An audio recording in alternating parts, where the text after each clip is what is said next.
Everyone, कैसे हो आप सब लोग। हर हर महादेव। तो आज हम लोग बनाने वाले हैं अचारी पोहे। तो उसके लिए हमने यहाँ पे पोहे लिए हैं और उसे अच्छे से हमने साफ़ कर लिया है। कोई कचरा नहीं रहना चाहिए उसके अंदर। और फिर उसे आरओ वाटर से हमने धो लिया है, जिससे कि ये अच्छे से सोक भी हो जाएंगे और एकदम सॉफ्ट सॉफ्ट से हो जाएंगे। और यहाँ पे हमने आलू को भी छोटा छोटा पतला पतला कट कर लिया है। अब हम यहाँ पे जो हमने पोहे अच्छे से धो लिए हैं उसके अंदर हम मसाले कर देंगे। तो सबसे पहले 1 चम्मच जितना हमने यहाँ पे हल्दी पाउडर डाला है। 2 चम्मच इसके अंदर हम डालेंगे धनिया जीरा पाउडर और 2 बड़े चम्मच जितना हम इसके अंदर अचार मसाला ऐड करेंगे। थोड़ी सी इसके अंदर चुटकी भर हींग ऐड करनी है और स्वाद अनुसार नमक ऐड करेंगे। तो इसके अंदर अचार मसाला जो होता है उसकी मात्रा ज़्यादा रखेंगे, क्योंकि उससे बहुत ही टेस्टी लगते हैं हमारे पोहे।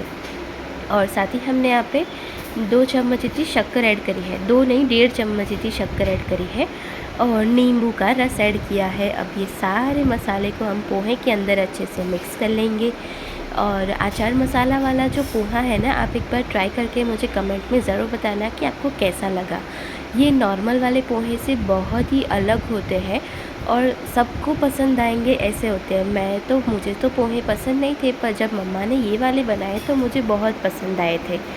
तो मैं इसलिए आपको ये वाली रेसिपी शेयर कर रही हूँ। तो एक कढ़ाई ली है हमने यहाँ पे बड़ी सी, उसके अंदर हमने तेल को गरम कर लिया। गरम होने के बाद इसके अंदर हमने जीरा डाला, राई डाली, थोड़ी सी हींग डाली और जो हमने आलू कट किए थे छोटे छोटे से वो ऐड कर देने हैं। तो आलू को यहाँ पे पकने के लिए थोड़ा सा नमक ऐड करके इसे करीब 5 मिनट के लिए पकने देंगे, जिससे कि आलू जो है वो थोड़े से क्रिस्पी हो जाए, यानी कि जो हमने ऑयल ऐड किया है उसके अंदर फ्राई हो जाए, कच्चे नहीं रहने चाहिए आलू।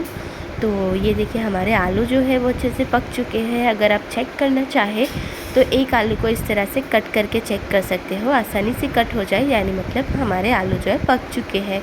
फिर इसके अंदर हमने करी लीव्स ऐड किए हैं, करीब 6 से 7 करी लीव्स ऐड करने हैं, इसका टेस्ट भी बहुत अच्छा आता है। और जो हमने मसाला वाला पोहा रेडी किया था ना वो ऐड कर देंगे। तो आप लोग को घर पे कैसे पोहे बनते हैं वो हमें ज़रूर बताना। अगर आप चाहें तो इसके अंदर प्याज भी ऐड कर सकते हैं।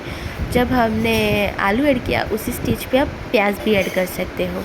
और फिर इसके अंदर हमने ऐड किया है थोड़ा सा गरम मसाला और इसे अच्छे से मिक्स कर देंगे। तो बस यहाँ पर हमारे पोहे जो है वो रेडी हो चुके हैं। ज़्यादा नहीं पकाना है इसे, बस 2 मिनट के लिए और पकाएंगे और फिर उसके अंदर थोड़ी सी हरी मिर्ची डाल देंगे। तो ये तीखी वाली हरी मिर्ची है, तो आप अपने टेस्ट के अकॉर्डिंग ऐड कर सकते हो। हरी मिर्च डालने के बाद पकाना नहीं है, क्योंकि हरी मिर्च जब चबाने में आती है ना तो बहुत ही टेस्टी लगती है, क्रिस्पी लगती है। तो ये हमारे पोहे जो है वो बिल्कुल रेडी हो चुके हैं। तो आप लोग भी बनाइएगा और हमारे साथ ऐसी रेसिपीज़ के लिए बने रहिएगा। Bye bye.